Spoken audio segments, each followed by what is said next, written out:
हिंदू धर्म में छठ पूजा का विशेष महत्व है।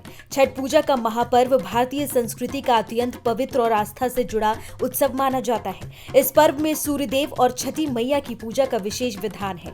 कहा जाता है कि छठ व्रत का संबंध प्राचीन काल से है। पौराणिक मान्यताओं के अनुसार त्रेता युग में भगवान श्री राम और माता सीता ने अयोध्या लौटने के बाद सूर्यदेव की उपासना की थी। वहीं द्वापर युग में कर्ण और द्रौपदी ने भी सूर्यदेव की आराधना की थी। इसके अलावा राजा प्रियव्रत द्वारा की गई पूजा से छठ महापर्व का आरंभ माना जाता है। ऐसे में यहाँ जाने संपूर्ण पौराणिक व्रत कथा। छठ पूजा की शुरुआत नहाय खाए से होती है, जिसमें व्रती स्नान कर पवित्र भोजन करते हैं और अगले दिन के व्रत की तैयारी करते हैं। दूसरे दिन यानी 26 अक्टूबर को खरना मनाया जाएगा। इस दिन व्रती पूरे दिन उपवास रखकर शाम को गुड़ की खीर और रोटी का प्रसाद ग्रहण करते हैं।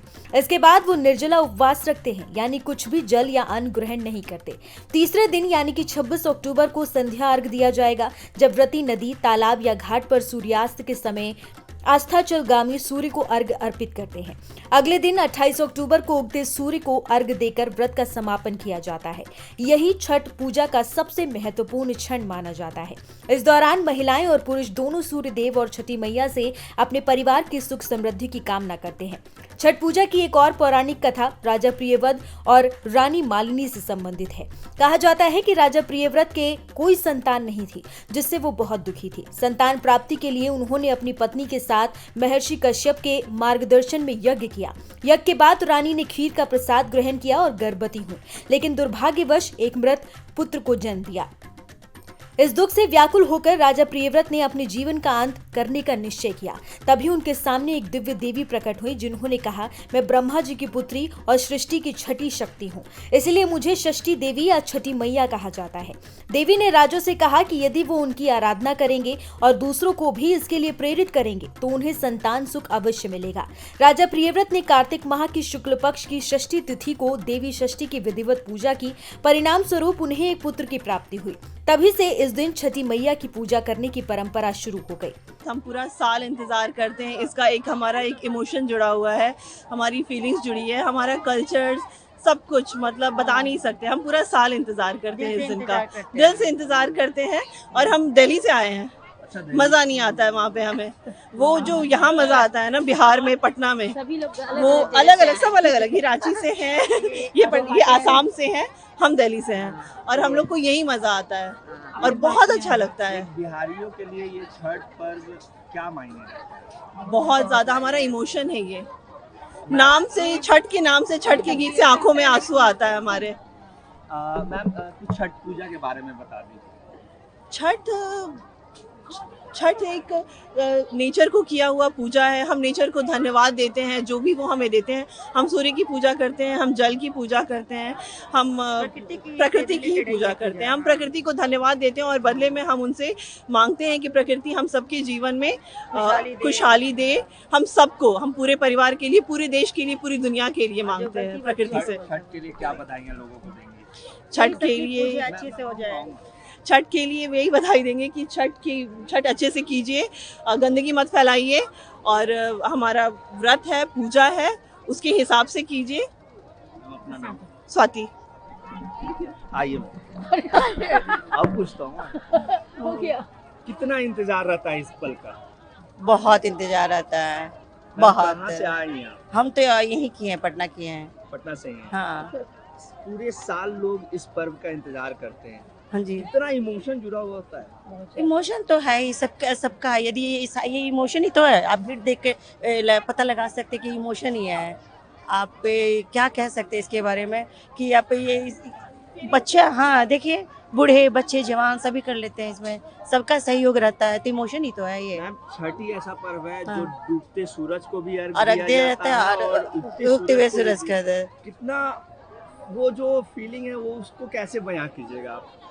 यहाँ कैसे करेंगे, कहेंगे कि हम, ये हमारी ज़िंदगी का उतार चढ़ाव दोनों है।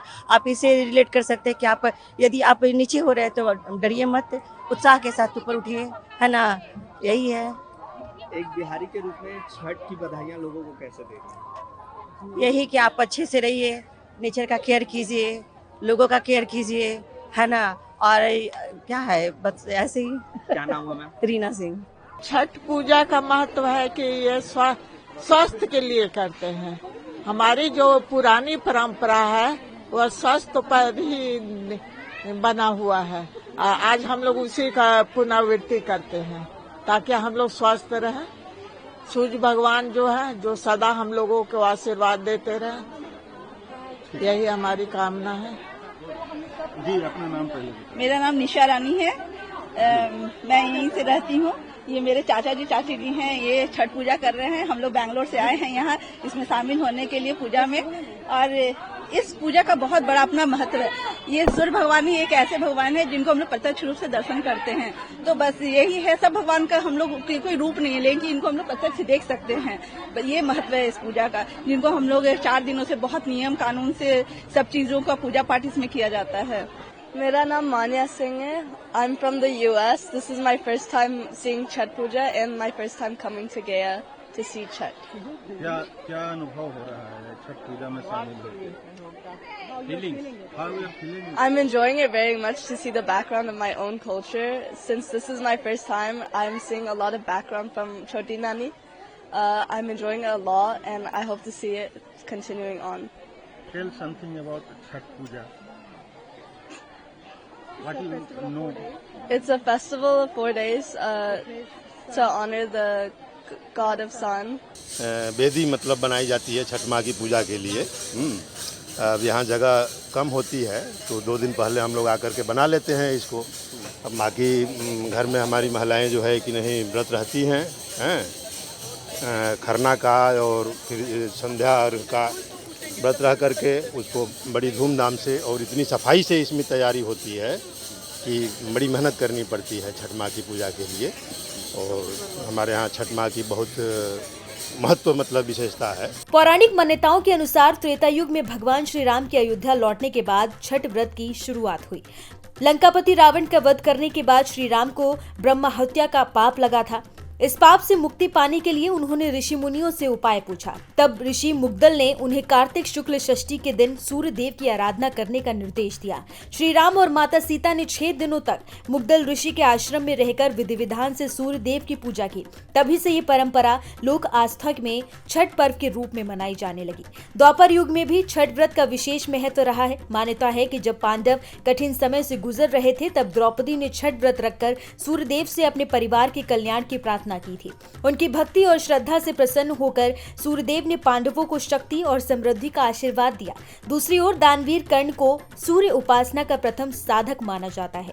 वो प्रतिदिन प्रातःकाल नदी में स्नान कर सूर्यदेव को अर्घ्य अर्पित करते थे। उनके इस दिनचर्या से ही सूर्य पूजा की परंपरा स्थापित हुई, जो आज भी छठ पर्व के रूप में श्रद्धा से निभाई जाती है।